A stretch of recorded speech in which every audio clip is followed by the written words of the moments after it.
Late complication কি মাত্র 3% কেসে হামের যে ভাইরাসটা আছে কারো কারো শরীরে ব্রেনের যে আপনি বললেন স্নায়ুতন্ত্র সেই নিউরনে কিন্তু সে সুপ্ত অবস্থায় থাকতে পারে।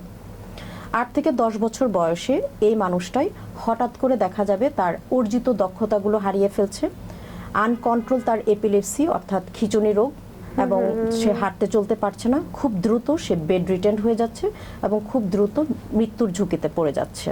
এই 7 বছর আগের হামের জন্য 10 বছর পরে মারাও যেতে পারে।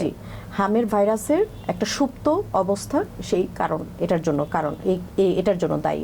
এটাকে আমরা বলি যে SSPE sub acute sclerosing pan encephalitis, অর্থাৎ ব্রেইনের প্রত্যেকটা লেয়ার এফেক্টেড হয়ে যায়।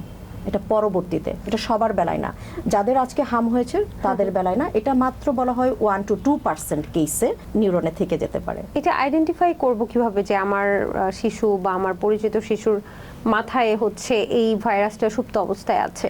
এটা যখন এফেক্টেড হয়, যখন আমরা দেখি যে একটা শিশু কোনো কারণ ছাড়াই হঠাৎ করে তার স্কুল পারফরমেন্স বা তার অর্জিত দক্ষতাগুলো সে হারিয়ে ফেলছে, তার মেমোরিগুলোতে প্রবলেম হচ্ছে, তার হাঁটা চলা কথা বলা সব কিছুতে প্রবলেম হচ্ছে,